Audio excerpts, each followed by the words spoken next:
Bonjour à tous, bienvenue sur ma chaîne Fleur de sel.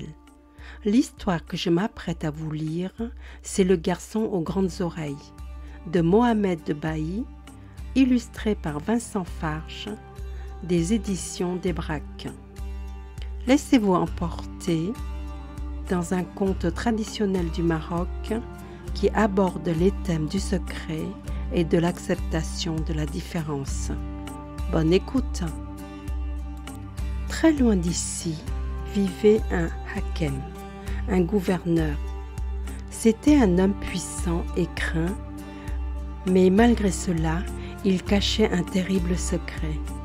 Il avait honte de son fils. Honte? Mais honte de quoi? Il avait honte de ses grandes et longues oreilles, de peur que la terre de son enfant ne soit connue de tous, et lui demandait de cacher ses grandes oreilles sous une calotte. Quand les cheveux du garçon devenaient trop longs, un coiffeur venait directement dans sa demeure. Ce dernier devait jurer de ne poser aucune question et de garder le secret. Un jour, on fit venir le premier coiffeur. Il jura de ne rien dire. Mal lui en prit. Maintenant, une seule et même question tournait dans son esprit. Pourquoi le fils du hakem avait-il de longues oreilles? La curiosité fut plus forte que le secret. N'en pouvant plus, un jour, il posa la question qui le hantait.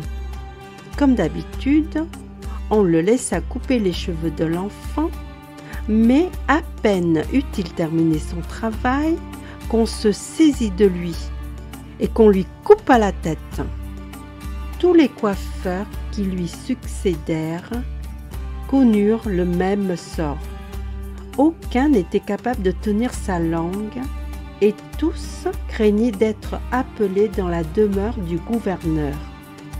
Un jour, le hakem convoqua un coiffeur qui avait la réputation d'être discret. C'était vrai, il vit les longues oreilles et, contrairement au précédent, il ne posa aucune question. Avant de repartir, le père lui rappela ce qu'il attendait s'il ébruitait le secret.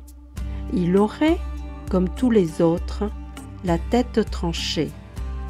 De retour chez lui, le pauvre coiffeur ne se doutait pas que ce secret allait envahir et occuper son esprit jour et nuit. Il devenait tellement lourd à porter qu'il avait l'impression d'avoir le corps lourd. Plus les jours passaient, plus il lui était impossible de tenir sa promesse.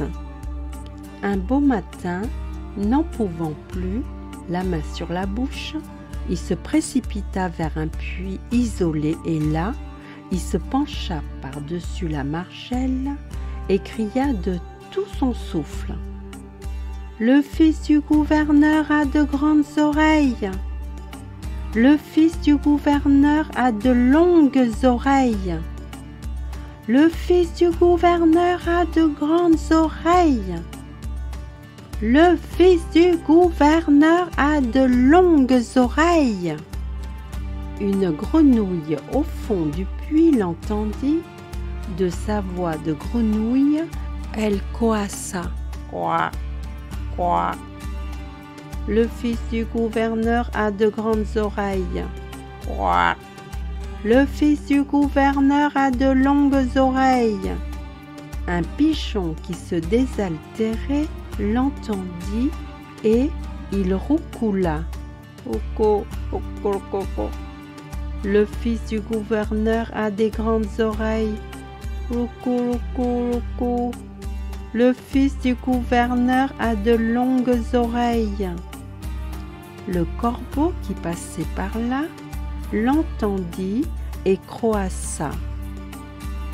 Le fils du gouverneur a de grandes oreilles. Le fils du gouverneur a de longues oreilles. Tous les autres oiseaux l'entendirent Et, volant au-dessus de la ville, ils chantèrent: Le fils du gouverneur a de grandes oreilles. Le fils du gouverneur a de longues oreilles. La rumeur se répandit dans la ville et tous les enfants chantaient: Le fils du gouverneur a de grandes oreilles. Tralala, tralala. Le fils du gouverneur a de longues oreilles. Tralala, tralala. Quand la nouvelle arriva aux oreilles du gouverneur, il devint fou de rage. Il se promit qu'avant de trancher la tête du coiffeur coupable, il lui ferait avaler sa langue. Tout tremblant, notre pauvre coiffeur jura qu'il n'avait révélé ce secret à personne. Quand le fils l'entendit, il dit à son père de croire en ses paroles, car cet homme était sincère. Il lui dit aussi: Mon père, puisque tout le monde est au courant, il n'y a plus lieu d'en vouloir à tous les coiffeurs. Ni toi, ni moi n'aurons plus à rougir de cette différence. On relâcha le coiffeur, soulagé d'avoir encore sa tête sur les épaules. Quant au fils du gouverneur, libéré de sa honte, il se promenait désormais tête nue. Et voilà, c'est fini. À bientôt les amis.